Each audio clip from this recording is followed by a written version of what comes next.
ध्रुव, उन लोगों की बातों से परेशान मत होना। मुझे तुम पर पूरा भरोसा है। एक ना एक दिन तुम एकलव्य जरूर बनोगे। कैसे हीरा? आखिर इतनी मेहनत करने के बाद भी मेरी शक्तियां क्यों नहीं बढ़ रही हैं? एक तरफ जहां ध्रुव की शक्तियां नहीं बढ़ रही थी, तो वहीं दूसरी तरफ एक नई परेशानी उसके घर की ओर कदम बढ़ा रही थी। लेकिन ध्रुव उस परेशानी से पूरी तरह बेखबर था।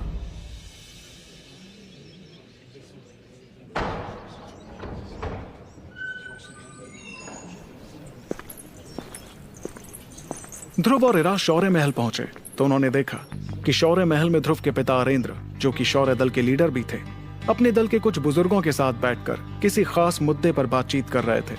जैसे ही अरेंद्र की नजर अपने उदास बेटे पर गई, उसका लटका हुआ मुंह देखकर उन्हें सब कुछ समझ आ गया।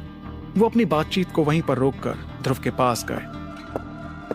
अरेंद्र ने अपने निराश बेटे को सीने से लगाते हुए कहा, ध्रुव, जरूरी ये नहीं कि तुम हर बार जीतो।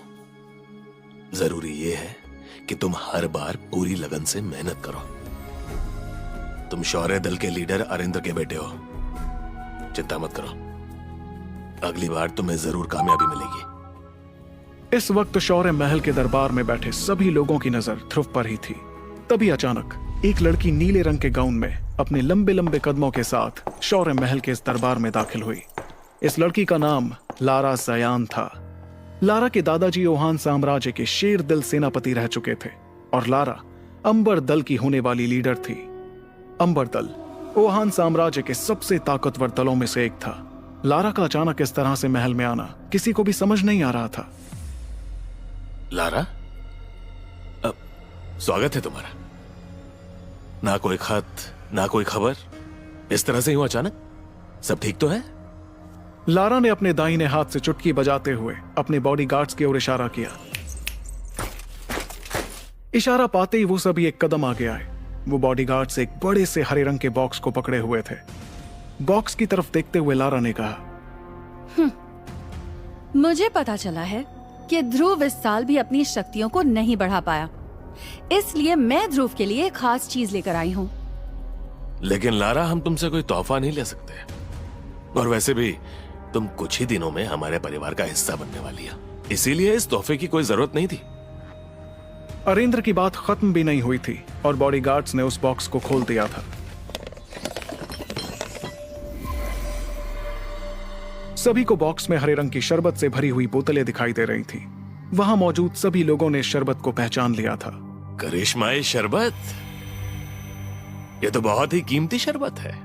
हम तुमसे इतना कीमती तोहफा बिल्कुल भी नहीं ले सकते लारा।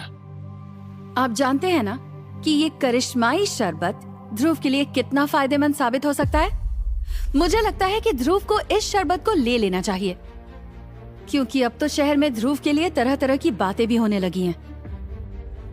मैं जानता हूं लारा, और मैं ये भी जानता हूं कि इस करिश्माई शरबत के कई फायदे हैं, लेकिन इस बात से भी इनकार नहीं किया जा सकता कि इससे ध्रुव को कोई फायदा नहीं होगा, क्योंकि उसकी शक्ति 9 सितारों से ऊपर नहीं है। और तुम ये जानते ही हो कि अगर 9वें सितारे से कम शक्ति वाला कोई व्यक्ति इस शरबत को लेगा तो इससे उसकी शक्तियां और कम भी हो सकती हैं। तो इसमें इतना परेशान होने वाली कौन सी बात है? ध्रुव की शक्ति का सितारा तो वैसे भी 3 पर ही है। ध्रुव के पास अब हारने को बचा ही क्या है। इससे पहले कि अरेंद्र कुछ कहते, लारा की इस बात पर अब ध्रुव ने अपनी चुप्पी तोड़ते हुए कहा, मैं कभी भी अपनी शक्तियों को इस तरह से नहीं बढ़ाऊंगा लारा। तुमने ये सोच भी कैसे लिया? अच्छा, तो फिर तुम किस तरह से अपनी शक्तियां बढ़ाओगे? वैसे ही जैसे पिछले 3 सालों से बढ़ा रहे हो। लारा की इस बात का ध्रुव के पास कोई जवाब नहीं था।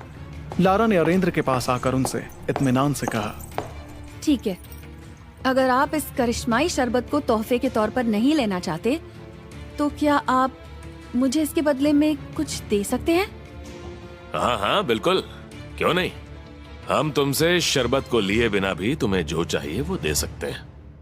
मेरे और आपके परिवार के बड़े लोगों ने सालों पहले ध्रुव और मेरा जो रिश्ता तय किया था, मैं उसे आज तोड़ना चाहती हूँ। लारा के मुंह से इस बात को सुनकर एक पल के लिए वहां सन्नाटा छा गया। किसी को भी इस बात पर यकीन नहीं हो रहा था कि लारा ने अपने और ध्रुव के रिश्ते को तोड़ने की बात कही थी। लारा, ये जानते हुए भी कि ये रिश्ता तुम्हारे और हमारे परिवार के बड़े लोगों ने तय किया है, तुम इस रिश्ते को तोड़ने की बात कैसे कर सकती हो? तुम जानती हो ना ये कितना गलत माना जाता है।